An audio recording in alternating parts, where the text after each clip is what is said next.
رزق حلال دے مجھے اے میرے کبریا، رزق حلال دے مجھے اے میرے کبریا،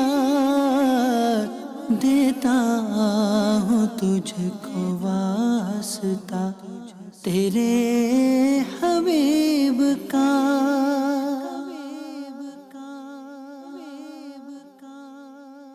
الحمد للہ رب العالمین والصلاة والسلام علی سید المرسلین، اما بعد فاعوذ باللہ من الشیطان الرجیم، بسم اللہ الرحمن الرحیم۔ الصلاة والسلام علیک یا رسول اللہ، الصلاة والسلام علیک یا حبیب اللہ، الصلاة والسلام علیک یا نبی اللہ وعلی آلک واصحابک یا نور اللہ۔ مدنی چینل کے ناظرین، سلسلہ تو ہے احکام تجارت، اور انشاءاللہ عز و جل اس میں آپ کے سوالات ہوں گے اور مفتی صاحب آپ کے سوالات کے حسب معمول جواب ارشاد فرمائیں گے۔ لیکن آج ہم اپنا فورم تھوڑا سا براؤڈ کر رہے ہیں، تھوڑا سا وسیع کر رہے ہیں۔ پہلے مفتی صاحب کی طرف چلیں گے۔ جی مفتی صاحب۔ الحمدللہ رب العالمین والصلاة والسلام علی سید الانبیاء والمرسلین، اما بعد فاعوذ باللہ من الشیطان الرجیم، بسم اللہ الرحمن الرحیم۔ مکہ مکرمہ کا جو موسم ہے وہ ایک چونکہ پہاڑی علاقہ ہے، ٹھیک ہے، جس طرح ہمارے ہاں بڑے شہروں میں چوک ہیں اور سگنل ہیں، ٹھیک ہے، مکہ مکرمہ میں اس طرح پہاڑ ہیں۔ صحیح، اس روڈ سے نکلنے اگلا پہاڑ آ گیا، اس روڈ سے نکلے اگلا پہاڑ آ گیا، ٹھیک ہے، اور ان پہاڑوں میں سرنگیں بنا کے راستے بنائے گئے ہیں۔ تو دن تو بڑا وہاں گرم ہوتا ہے، لیکن رات ٹھنڈی ہو جاتی ہے، شام بھی بڑی ٹھنڈی ہو جاتی ہے۔ ٹھیک، اور وہاں حاجیوں کو جو ہے وہ یہ ہوتا ہے کہ بکثرت چونکہ رات ٹھنڈی ہو جاتی ہے تو طواف کے دوران جب چلتے ہیں تو ٹائلیں بھی ٹھنڈی ہوتی ہیں، ٹھیک ہے، تو پھر وہ وہاں سے ٹھنڈ پکڑتی ہے، گلے بھی بیٹھ جاتے ہیں۔ اور جو مسنون طریقہ ہے وقوف عرفات کا وہ یہ ہے کہ سر پر کوئی سایہ نہ ہو، ٹھیک، مطلب کھلے آسمان کے نیچے، چھاؤں نہ ہو، کھلے آسمان کے نیچے جمع ہوں حاجی، مطلب کھڑے ہوں۔ حج ایک ہے تو اجتماعی عبادت، ٹھیک ہے، لیکن یہ انفرادی عبادت ہے۔ ٹھیک ہے، یعنی اجتماعیت کا بھی رنگ، انفرادی بھی کوئی بھی، دیکھا جائے تو انفرادی عبادت ہے، ٹھیک ہے، کہ کہیں بھی باؤنڈ نہیں آپ کہ اب آپ نے اجتماعی طور پہ یہ کرنا ہے یا اب اجتماعی طور پہ یہ کرنا ہے، ایسا نہیں ہے۔ کوئی بھی فعل دوسرے سے متعلق نہیں، دوسرے سے متعلق نہیں ہے۔ اب ایسے عالم کے اندر جو ہے وہ ہر خیمے کے اندر کوئی مبلغ ہو، کوئی عالم دین ہو، کوئی دعا کرنے والا ہو، یہ ضروری نہیں ہے، ممکن ہی نہیں ہو سکتا۔ ٹھیک، اور وہاں نہ تو کوئی خیموں کے اندر اسپیکر کی آواز آتی ہے باہر سے، نہ کوئی اذان کی آواز سنائی دے رہی ہوتی ہے۔ صحیح ہے، ہر خیمہ ایک الگ بستی اور ایک الگ دنیا ہوتی ہے۔ ٹھیک ہے، ہر خیمہ جو ہے وہ اپنے معمولات پر اس کا توجہ اور محور ہوتی ہے۔ تو لوگوں نے جو ہے وہ انفرادی طور پر جب سے ظہر سے وقت شروع ہوتا ہے، یعنی ظہر کا وقت شروع ہوتے ہی وقوف عرفات کا وقت شروع ہو جاتا ہے، اور وقوف عرفات حج کا رکن اعظم ہے۔ حج کے یوں سمجھیے کہ دو بنیادی فرض ہیں احرام باندھنے کے بعد۔ ایک فرض ہے وقوف عرفہ کرنا، یعنی ظہر کے وقت سے لے کر آنے والی رات ہوگی اس کی فجر شروع ہونے تک حالت احرام میں، حج کے احرام میں جو آدمی بھی میدان عرفات میں ایک لمحے کے لیے بھی آ جاتا ہے وہ حاجی ہو جائے گا۔ ٹھیک، لیکن یہ واجب ہے کہ غروب سے پہلے پہلے آئے، دن کے اندر وقوف کرنا ایک الگ سے واجب ہے، ٹھیک، لیکن اس میں یہ ہے کہ جو جب سے آئے گا دن میں بھی ٹھیک، اس وقت سے لے کر غروب تک کرنا ضروری ہوگا۔ ٹھیک، ایسا نہیں ہے کہ ظہر کا وقت شروع ہونے سے پہلے وہاں پہنچنا واجب ہو، ٹھیک، یا ظہر کا وقت کے بعد فلاں وقت میں واجب ہو، ایسا نہیں ہے۔ لیکن مسنون یہ ہے کہ ظہر کے وقت سے پہلے پہنچ جائے وہاں پر، ٹھیک، وہاں جا کر غسل کرے۔ اس موقع پر غسل کرنا سنت موقدہ ہے، ٹھیک، اور ایک وقوف کی تیاری کرے۔ وقوف کیا ہے؟ اللہ اکبر، یعنی جتنا گریہ اور جتنا خشوع خضوع اور جتنی تڑپ میدان عرفات میں نظر آتی ہے نا، ٹھیک، پورے حج کے مناظر میں کہیں نظر نہیں آتی۔ مطلب خیموں میں چاروں طرف سے رونے کی آوازیں آ رہی ہوتی ہیں، گریہ کی کیفیت ہوتی گریہ کی کیفیت ہوتی ہے، لوگ گڑ گڑا رہے ہوتے ہیں اللہ تبارک و تعالیٰ کی بارگاہ میں، التجائیں کر رہے ہوتے ہیں، اور اجتماعی دعائیں بھی ہو رہی ہوتی ہیں۔ منظر بھی گھوم رہا ہے آپ کے ذہن میں؟ ایسا ویسا منظر گھوم رہا ہے۔ ہم لوگ 2010 میں تھے تو بڑی لوکیشن ایسی زبردست قسم کی تھی ہمارے خیمے کے باہر، سامنے ایک پہاڑی تھی، اس کے اوپر مطلب اونچی جگہ تھی، ہم اس پہاڑی کے اوپر چلے گئے، مطلب جبل رحمت نہیں تھا اور ایک پہاڑی تھی، تو وہاں پر کافی جگہ تھی، وہاں پر ہم لوگ جمع ہوئے اور تقریباً 300-400 کا مجمع تو ہوگا، اور پیچھے مڑ کر دیکھا ہی نہیں کتنے لوگ ہوں گے مزید۔ تو ایک عجب کیفیت ہوتی ہے، ٹھیک ہے۔ تو کہنے کا مقصد یہ ہے کہ میدان عرفات کو تشبیہ دی گئی ہے بزم محشر سے، کہ بندہ جس طرح بزم محشر میں جمع ہوگا اس تصورات کو لائے وہ کہ وہ آج اللہ تبارک و تعالیٰ کی بارگاہ میں موجود ہیں، اور ایسا موجود ہے کہ دنیا سے قطع تعلق کر کر آیا ہے، مطلب اس کے بال کھلے ہوئے ہیں، کپڑے میلے ہیں، کم از کم جو ہے وہ جس نے قران نہیں کیا ہے اس نے 2-3 دن پہلے ہی احرام باندھا ہوگا، 2 دن پہلے احرام باندھا ہوگا، تھکاوٹ ہے، نیند بھی پوری نہیں ہوئی ہے، لیکن کیوں آئے ہیں میدان عرفات میں؟ اللہ تبارک و تعالیٰ کا حکم ہے، اس نے وعدہ فرمایا ہے، عرفات میں پہنچنے والوں کو وہ انعامات عطا فرمائے گا، اکرامات عطا فرمائے گا۔ روایتوں میں ارشاد ہوا اللہ تبارک و تعالیٰ آج کے دن اہل عرفات پر جو فضل کرتا ہے اور جتنے لوگوں کی مغفرت کرتا ہے اس کی مثال نہیں ملتی، اور مطلب ایک کیفیات کو بیان نہیں کیا جا سکتا نا، مطلب الفاظ اور ہیں اور کیفیات اور ہیں، الفاظ ایسے مل ہی نہیں رہے کہ اس کیفیات کو بیان کیا جائے کہ جو میدان عرفات میں ہوتی ہیں، یعنی معافی ضمیر ہے، اس کو بیان کرنے کے لیے الفاظ کا دامن تنگ ہے، الفاظ کا دامن تنگ ہے۔ جس طرح ہم حرمین شریفین پہنچ کر یہ ذہن بناتے تھے کہ کیمرہ کتنا ہی اعلیٰ سے اعلیٰ آ جائے انسانی آنکھ کا مقابلہ نہیں کر سکتا، انسانی آنکھ جو مناظر دیکھتی ہے نا وہاں پر وہ کیمرے میں کیپچر ہی نہیں ہو سکتا۔ اچھا مطلب جو آنکھ دیکھتی ہے وہ دل فوراً محسوس بھی کرتا ہے؟ بہت ساری چیزیں ہوتی ہیں، لیکن جو مطلب کیمرہ تو ایک بہت محدود دائرے میں عکس بندی کرتا ہے نا، جو آنکھ دیکھ رہی ہے، جو مطلب کہ آوازیں، تلبیہ کی صدائیں اور لوگوں کا ولولہ اور لوگوں کا جو ہے وہ ایک شوق اور ایک مطلب خاص طور پر وارستگی کی کیفیت ہوتی ہے۔ پیدل اگر جایا جائے میدان عرفات تو ہر دوسرا قافلہ ایک عجب وجد کے عالم میں گزر رہا ہوتا ہے، جانے کا منظر تو بڑا جذباتی ہوتا ہے نا، بہت لوگ جذباتیت کے ساتھ، مطلب ٹھنڈی جذباتیت کے ساتھ ایک عاشقانہ انداز میں لوگ جا رہے ہوتے ہیں، جوک در جوک جا رہے ہوتے ہیں۔ غفلتیں بھی ہوتی ہیں، بہت سارے لوگ غفلتوں کا شکار ہوتے ہیں، اور پھر مزدلفہ کا بھی عجب عالم ہوتا ہے۔ آج ہم نے درخواست کی عدنان بھائی سے کیوں نہ ایک آدھ کلام پڑھے جائیں۔ جی دیکھیں جی، ہے تو احکام تجارت، لیکن آپ کو جو ہے کس کیفیت سے مفتی صاحب روشناس کرا رہے ہیں، مطلب اب جو ہے وہ حج کی کیفیات آپ کوشش کریں۔ دیکھیں جو نہیں پہنچ سکا وہاں پہ تو دعائیں کریں، التجائیں کریں۔ دیکھیں ایک بزرگ کا واقعہ میں سناتا ہوں، جی میں نے احکام حج سلسلے میں بھی سنایا تھا۔ یمن کے ایک بزرگ تھے رحمۃ اللہ تعالی علیہ، انہوں نے کئی حج کیے، اپنے آخری حج کے لیے جب وہ جانے لگے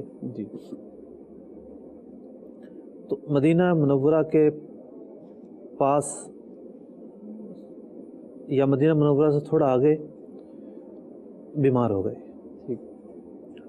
اور اتنے بیمار ہوئے کہ انہوں نے یقین کر لیا کہ اب پہنچ نہیں پاؤں گا، اور میری زندگی کے بھی آخری لمحات ہیں۔ اللہ تبارک و تعالیٰ کا کرنا ایسا ہوا، مطلب وہ جا رہے تھے، عرفہ کا دن تو اگلے دن آتا ہے نا، وہ مینا کا دن تھا، تو مینا و عرفات سے ہوائیں آتی ہیں، میں عرض کرتا نا کیفیات، تو وہ کیفیات انہیں وہاں محسوس ہوتی ہیں۔ کیا بات، وہاں سے تازہ ہوا کا جھونکا چلتا ہے، اور یہ لکھا واقعہ نقل کرنے والوں نے کہ جو ان ہواؤں میں خوشبو ہوتی ہے، ان ہواؤں میں جو ذوق ہوتا ہے، وہ ہوائیں چلتی ہیں اور ان تک پہنچتی ہیں، اور پھر یہ ایک کلام لکھتے ہیں، یا راحلین الی مینا، اے مینا کو جانے والو، تم تو جا رہے ہو اور میں یہاں رہ گیا، اب میں حج ادا نہیں کر پاؤں گا۔ بڑا ہی پر ذوق کلام انہوں نے لکھا عربی کے اندر، اور مطلب کہ اہل عرب کے ہاں یہ مشہور زمانہ کلام ہے۔ تو کوئی بعید نہیں ہے کہ کسی کا عشق ایسا تڑپائے کہ وہاں کی ہوائیں اسے نصیب ہو جائیں، ٹھیک ہے نا، کوئی بعید نہیں ہے۔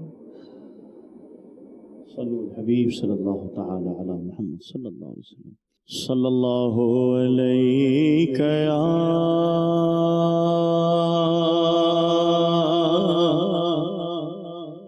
یا رسول اللہ وسلم علیک یا حبیب اللہ، جان و دل ہو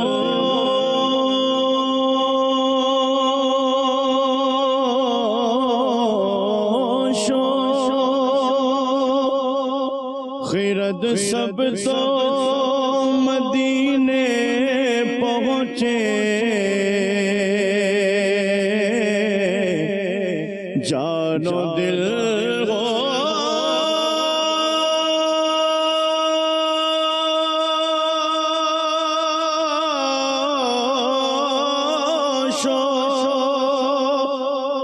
خرد سب تو مدینے پہنچے،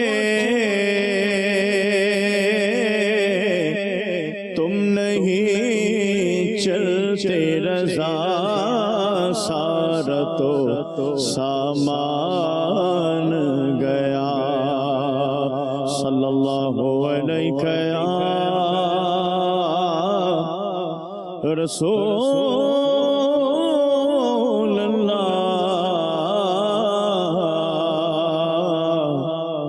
وسلم علیک یا حبیب اللہ، حضور کعبہ حاضر ہے، حرم کی خاک پر سر ہے، پڑی سرکار میں پہنچے بڑی سرکار میں پہنچے، مقدر یاوری پر ہے، بڑی سرکار میں پہنچے، مقدر یاوری پر ہے، حضور کعبہ حاضر ہے، نہ غم آنے کے لائق تھے، نہ مقابل دکھانے کے، نہ ہم آنے کے لائق تھے، نہ مقابل دکھانے کے، مگر ان کا کرم ذرا، مگر ان کا کرم ذرا، نوازو بندہ پرور ہے، بڑی سرکار میں پہنچے، تصدق ہو رہے ہیں لاکھوں بندے، گرد پھر کر تصدق ہو رہے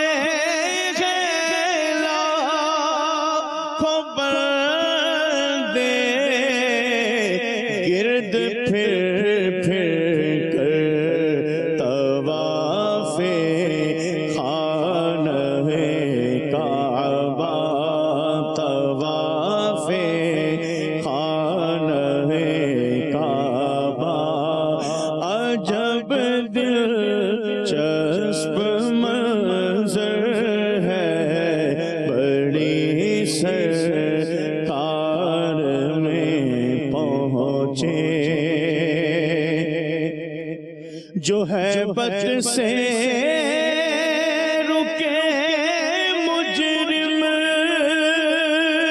تو رحمت نے کہا بڑھ کر، جو صحبت سے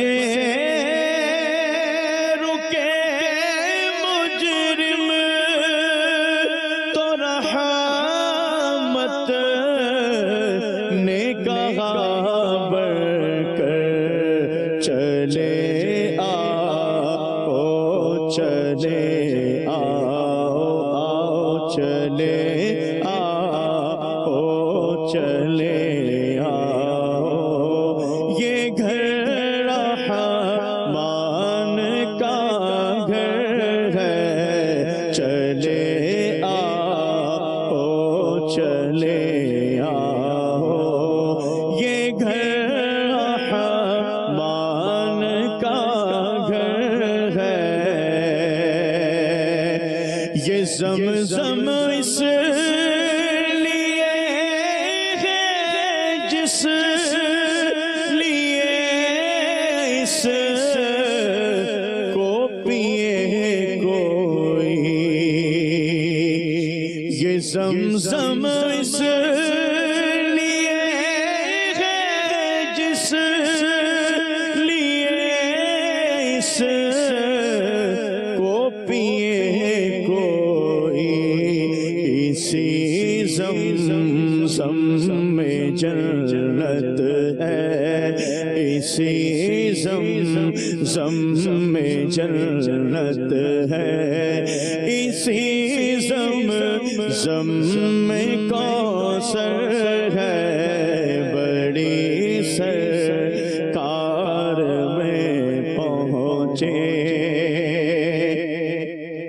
ہوا ہے پیر کا حج، پیر نے جن سے شرف پایا، ہوا ہے پیر کا حج، پیر نے جن سے شرف پایا، انہیں کے فضل سے دل جمعہ کا دل سے بہتر ہے، انہیں کے فضل سے دل جمعہ کا دل سے بہتر ہے، بڑی سرکار میں پہنچے، حسن حج کر لیا کعبے سے، آنکھوں نے ضیا پائی، حسن حج کر لیا کعبے سے، آنکھوں نے ضیا پائی، چلو دیکھیں وہ بستی جس کا راستہ دل کے اندر ہے، چلو دیکھیں وہ بستی جس کا راستہ دل کے اندر ہے، بڑی سرکار میں پہنچے بڑی سرکار میں پہنچے، مقدر یاوری پر ہے۔ ماشاءاللہ ماشاءاللہ۔ جو ایک اچھا شاعر ہوتا ہے جی، اس کی شاعری کے ایک الگ انداز ہوتے ہیں۔ برادر اعلیٰ حضرت علی رحمہ جو ہیں ان کا کلام تھا، تو انہوں نے جس وقت یہ کلام لکھا اور ایسا لگتا ہے کہ حج بھی انہوں نے کیا اور اس کے بعد لکھا. تو اس وقت حج پیر کے دن ہوا تھا جی. تو اس تاریخ اور ایک جغرافیہ کو بھی بیان کر دیا. تو یوں جو ہے وہ ایک یہ وصف ہوتا ہے، یعنی اردو ادب کا ایک وصف ہے یہ کہ بندہ اگر نثر لکھ رہا ہے تو نثر لکھتے ہوئے وہ گرد و پیش کا ایک نقشہ کھینچتا ہے. اور شاعری کے اندر اگرچہ کہ تاریخ مقصود نہیں ہوتی، لیکن خوبی ہے. ایک خوبی کے علاوہ اصل چیز کیا ہے کہ انہوں نے لکھ دیا تو پتہ چل گیا کہ اس سال پیر کو حج ہوا تھا. ٹھیک. تو یوں کیفیات جو ہے نا وہ الفاظوں میں قید کرنا، یہ شاعر کی مہارت ہوتی ہے. کچھ سوال شامل کر لیں. جی جی بالکل. جی. سانگر سے بات کر رہا ہوں. جی سر، ایک مفتی صاحب بیٹھے ہیں، ایک سوال پوچھنا ہے کہ جو نویں ذوالحج الحج کو روزہ رکھنا واجب ہے یا سنت ہے؟ 9 ذی الحج کو روزہ واجب ہے. 9 ذی الحج کو حاجی کو روزہ رکھنا مکروہ ہے. ٹھیک. حاجی کو روزہ نہیں رکھنا ہوتا. ہاں جو غیر حاجی ہیں ان کے لیے افضل ہے. ٹھیک. حاجی چونکہ ایک مشقت پر نکلا ہے، مشقت والے کام کرے گا، تو اس کے لیے روزہ رکھنا درست نہیں ہے، مکروہ لکھا ہے. لیکن جو غیر حاجی ہے، جیسے عرفہ کا دن ہے جی. تو عرفہ کے دن کے روزے کے بہت فضائل آئے ہیں، تو غیر حاجی کے لیے فضائل ہیں، حاجی کے لیے نہیں. ٹھیک. مزید.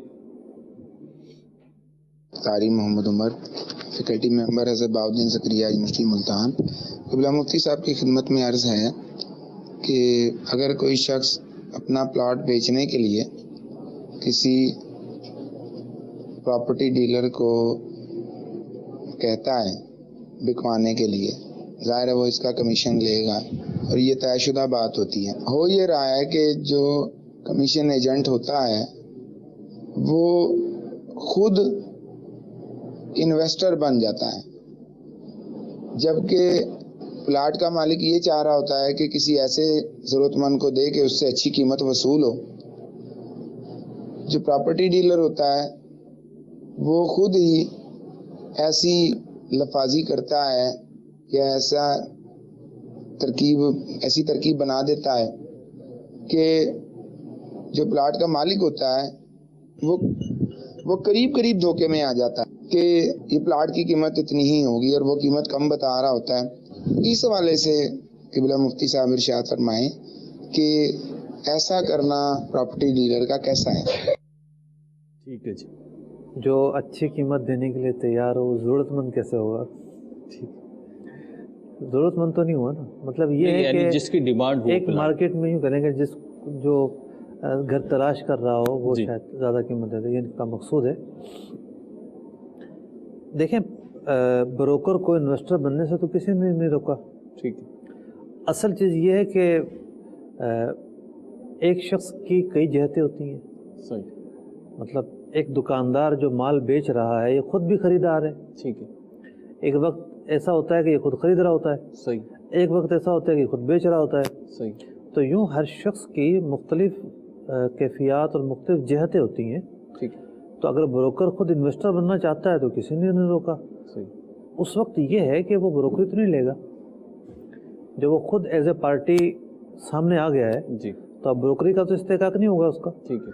وہ خود ایک پارٹی بن کر کوئی پلاٹ جگہ خرید سکتا ہے. ٹھیک. رہی بات یہ کہ وہ ایسا نقشہ کھینچتا ہے کہ بیچنے والا جو ہے وہ کسی جال میں پھنس جاتا ہے. ٹھیک ہے. تو اس میں بروکر کی کیا قید ہے؟ کوئی بھی خریدار ایسا کر سکتا ہے. ٹھیک ہے. تو اگر وہ جال ایسا بچھایا گیا ہے جو جھوٹ پر مبنی ہے، دھوکے پر مبنی ہے، خیانت پر مبنی ہے، ٹھیک. تو بروکر ہی کیا، جو بھی ایسا کرے گا اس کے لیے ناجائز ہوگا. صحیح.